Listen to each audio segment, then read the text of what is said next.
what's up guys? Nandito tayo ngayon sa shop ng isang legendary old schooler, si Sir Manny, which is one of the founders and isa sa mga OG na rin sa old school. So ayun, thank you po Sir Manny for the interview. Maraming salamat. So ayun, meron lang po ang mga questions kasi for the younger generations. Siyempre, first tatanong ko po muna, why old school? Bakit po kayo nagsimula sa old school?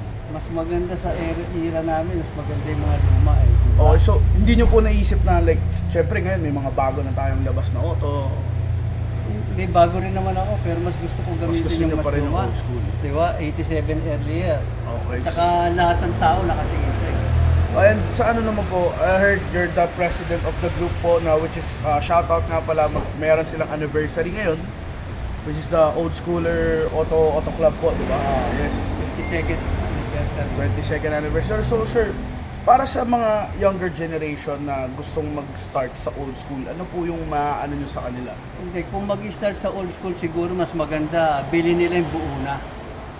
Okay, so Diba? ayaw parang restore na. Oh, yung restore na para hindi sila mahirapan. Kung magre-restore naman sila ng... Pwede rin naman, depende sa gumagawa. Okay. Kung marunong yung gagawa, tsaka hindi sila iiwanan, ganun. Kasi pagkabuo na, may kamahalan. Pero ganun sana eh. Kasi ang daming pyesang nawawala sa mga old school. Pero ano po ba yung mga dapat i-expect? Ako, katulad ko na gusto mag-old school, ano po yung mga dapat namin i-expect pag nagsimula kami mag-uno? Magsimula kayo, i-verify niyo yung papeles. Okay.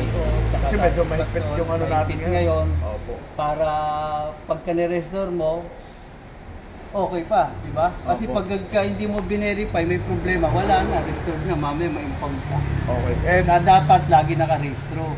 opo. Mahigpit tayo sa ano ngayon eh. And sa ano naman po, syempre dito sa Philippines, marami na rin tayong mga clubs eh. Kayo, marami kayong clubs, madami tayong masasalihan na mga nahihilig na ano. So, ano po masasabi nyo? Buhayin natin ulit yung old school.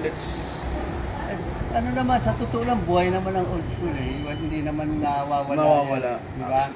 Lalo na ngayon, nag-ano tayo ng old school, Ride Philippine, tayo nila Mike Baniged, Yeah, shout out. Phil Golfin. Yes, mga legends. Masyadong active ngayon sa mga ganyan. Okay. Yung biyahe-biyahe lang. Kung gusto ng mga bata sumali, di okay lang naman, walang problema. So sir, ayun, invite na lang natin yung mga viewers natin na nag-iisip na gusto magbuo or gusto pumasok sa old school scene. Invite namin kayo, sana kung gusto nyo magbuo, yung mga bata, yung buo na bilhin nyo para hindi kayo maghirap. Kasi talaga sa totoo lang, sa ngayon, paubos na yung mga Japanese car, mga spare parts dito. Mahirap magbuo. Hirap maghanap Wala. ng pyesa. Oo. So ayun guys, narinig nyo na sa one of the legends, one of the OGs. Maraming salamat, stay tuned. This is the anniversary special ng Old School Car Club. Mamaya, madami pa kami videos. Thank you. Ayun.